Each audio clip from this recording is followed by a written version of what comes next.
It's all right, she whispered. She drew the finger across his lips again, feeling them open to take it in. Then she leaned over him and shut her eyes. His mouth was cool and dry as it touched her throat. His hand cupped the back of her neck as his lips sought the two little punctures already there. Elena willed herself not to recoil at the brief sting of pain. Then she smiled.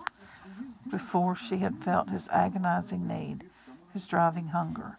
Now through the bond they shared, she felt only fierce joy and satisfaction. Deep satisfaction as the hunger was gradually assuaged. Her own pleasure came from giving, from knowing that she was sustaining Stefan with her own life. She could sense the strength flowing into him. In time, she felt the intensity of the need lessen. Still, it was by no means gone, and she could not understand when Stefan tried to push her away. That's enough, he grated, forcing her shoulders up.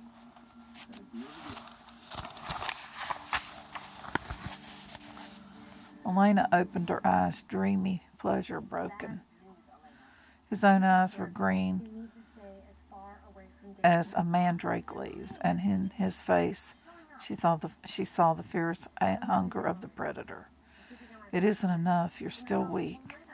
It's enough for you. He pushed at her again, and she saw something like desperation sparks in those green eyes. Elena, if I take much more, you will begin to change. And if you don't move away from me right now. Elena withdrew on to the foot of the bed. She watched him set up and adjust the dark robe. In the lamplight, she saw that his skin had regained some color, a slight flush, glazing its pallor. His hair was drying into a tumbled sea of dark waves. I missed you, she said softly. Relief throbbed within her suddenly, an ache that was almost as bad as the fear and tension had been. Stefan was alive, and he was talking to her. Everything was going to be all right after all. Elena, their eyes met, and she was held by green fire. Unconsciously, she moved toward him and then stopped as he laughed out aloud. I've never seen you look like this before, he said. And she looked down at herself. Her shoes and jeans were caked with red mud, which was also liberally smeared over the rest of her.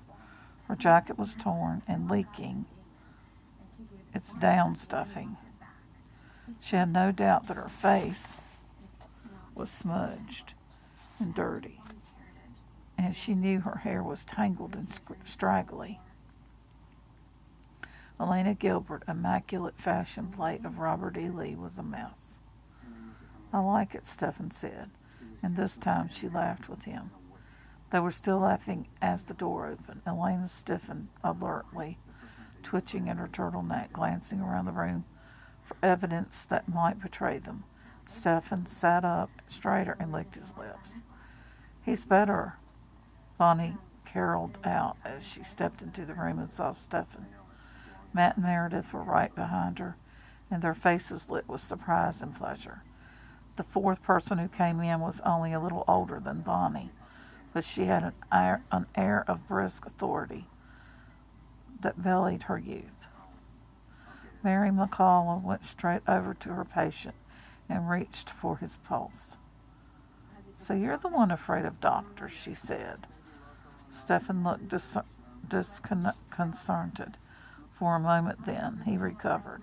It's sort of a childhood phobia, he said, sounding embarrassed. He glanced sideways at Elena, who smiled nervously and gave a tiny nod. Anyway, I don't need one now, as you can see. Why don't you let me be the judge of that? Your pulse is all right. In fact, it's surprisingly slow, even for an athlete. I don't think you're hyperthermic, but you're still chilled. Let's get a temperature.